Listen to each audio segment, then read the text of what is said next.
And tap pager, good. So, using more of the pager, good. Especially when I have a distraction. I'm only using it when the leash gets tight, when I'm either speeding up or turning. Good. So that it's really clear that what he's supposed to do is follow the direction of the leash. Tap, tap, good. And he's getting it so nicely. This is one of those times where I think having, good. Do you want a little break? Good. Having an understanding of how the prong collar works really helps because it's just the same thing. It's just when the leash gets tight, there's stimulation from this as well, just the vibrate for right now. So he knows what it means, which means follow the leash, and he knows how to avoid it, which is don't let the leash get tight. So another thing I like to do is, especially with bigger dogs, have them put their paws up on something. You get that full hip extension. And it's also really good for, I know I can't point while we're doing this. Up, go, 2 paws. It's really good for that hip extension to stretch out the front of their hips, and helps to strengthen all of their hip muscles, core, and lower back. And for big dogs like this, which are more likely to get hip dysplasia, that can go a long ways to keeping those muscles strong, so the hips, good, so the hips stay functional nice and late into their lives. It also seems like it just feels really good. So every time I teach a dog how to do that, they immediately want to offer it. See? Good. Because it feels nice. Yep, using the feed store again as a nice little sniff break.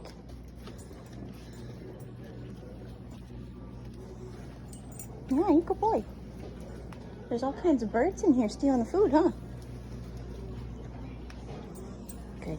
It's a nice little opportunity for enrichment too, because there's going to be weird machinery type stuff and different smells. Sometimes there's other dogs not picking stuff up off the ground. It's just all the good. Come back. Good. All the good behaviors, all the good practice. He's also really subtle about when he starts to get stressed. Give you a little bit more slack. Oh goodness, what was that? Rooster, yes. Where he'll just kind of start whining. This intersection seems to be a bit too much noise for him. Yes. So one of the things I'll do is I'll move a little bit farther away. Yes. We'll do something like this, where it's engagement with a clear sit. Yes. Clear understanding for him of what he's supposed to be doing, which is, oh, just pay attention, I'll give you cookies. With lots of movement. Good. To help him work through any of that lingering stress. And kind of stuck. Sit. Yes. Work through any of that lingering stress, give him something to do with it, and change how he feels about it. Okay, something else I noticed. It's not necessarily a problem, but it could become one later on. Sit. His hips, oh, it's a little better.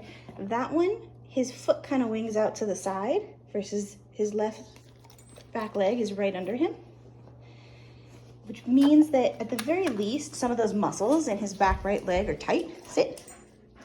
Good. See how that wings out? Good. Sit. Good. If I put this up here, see if we can get it to kind of scooch it in. There you go.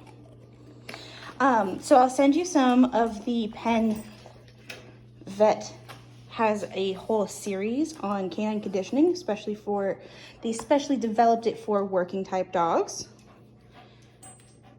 Yes. To help the working dogs last longer when they're out in the field working. But because a lot of those dogs have hip dysplasia, a lot of those workouts, the exercises, are targeted for proper hip alignment and strengthening. I think everyone should do it. But I think it's good, that's better. I think it's especially important for these bigger dogs because there's just gonna be a lot more weight on those hippies when they get to be older. Good. And in terms of how smart he is and providing enough mental stimulation, good. See if we can kick that little leg in. There you go, very nice.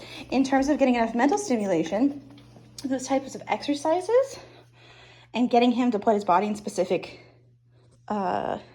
positions will help a lot with making sure that you're providing enough mental stimulation for how clever and quick he is. I think he'll really enjoy it. No. Good. Sit. Oh, look at you figuring out how to deal with a no. He's doing so good. Good. Sit. Very nice. Get it.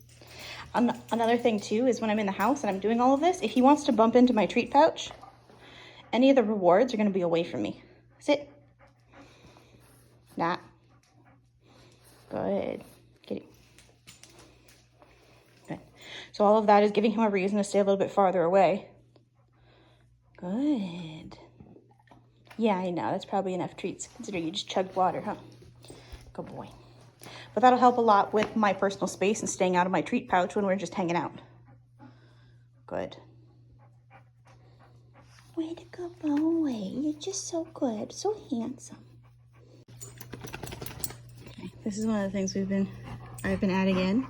If I sit on the ground and he doesn't have a toy, he comes over and tries to nibble on me. It's better. I've already done it once. If he starts chewing on me, I just stand up and walk away. Oh, this is pretty good. My shoes are more interesting than I am, huh? Much better than the last couple times I've done this.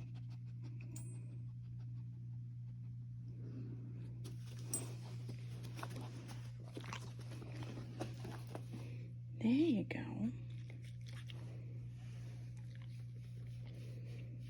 Very nice. Very nice. The last couple of times he's just come in straight for chewing on me. So I think getting up and walking away is actually a very effective response. So he wants his attention. No, that I'm not going to allow because he's already kind of pushy. So I think that since no paws on me, since he wants attention, and that is his motivator for any of this naughtiness, this is borderline. I'm going to get up if he starts to get too frisky here. But in general, no paws on me. Head is kind of take it or leave it, depending on the situation.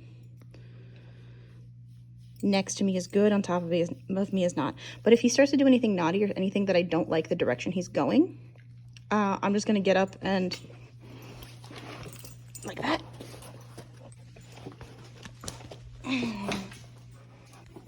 No.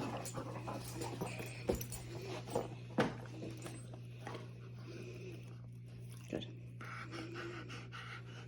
No. I'm going to leave this slowly because as soon as I let him go, he's going to go back to it. No. And this is where it's nice to have a tighter collar too.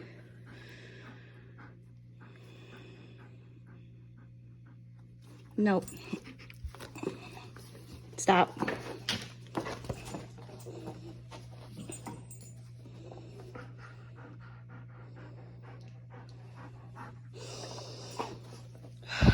No, walk away. No. No, not a game. I don't want to use the e-collar on this yet because we haven't gotten that far. No. Out.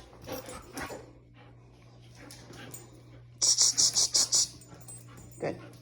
So he still kind of thinks we're playing, but cut it out. If I need to get him to back off, I'm going to square off with him and move towards him. Right here, I'm using my thumb so he can't just chew on my hand. And I'm going to switch collars so I have a tighter one. Flip your ear right side out. There you go.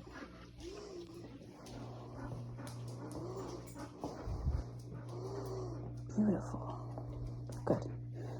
And this is, no. This is annoying.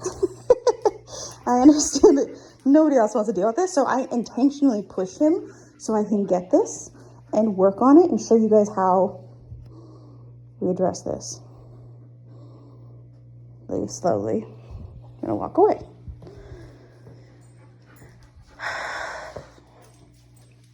This is where I want him to shake off.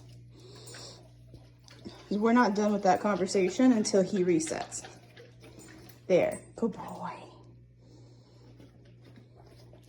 Okay. Anything I do here is going to be very gentle because he's still kind of stuck there. That was only a half shake off. He's kind of stuck in that state.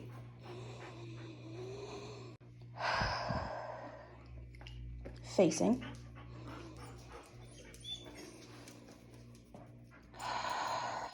No. Good. Yeah, I'll get you some more water when we're done with this. I don't really want him kind of stress drinking either, and he just had half that bowl. I don't want him to be overly full when you get home in a couple hours. Okay, but all of this, no. There you go. That word is getting much more powerful too. But all of this, I'm staying as calm and as gentle as I possibly can. Even for any of the unfortunate wrestling that we end up doing because I need to get him to stop doing something, I'm staying as absolutely quiet, calm, and gentle as possible.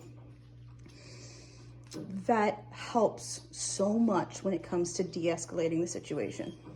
He's still kind of stuck there too. So you can see that the scritching, the whining, the kind of pacing around looking for something else to do, he's a little worked up. I'm gonna wait this out and see what happens. And if it gets to be a real issue where he can't wind down afterwards, I'm gonna put the leash on him. We're gonna do a couple of leash drills and he goes straight into his crate afterwards.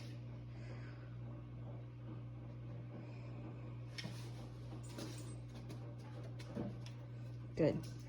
That's a good choice, walking away instead of coming directly to me to continue messing with me.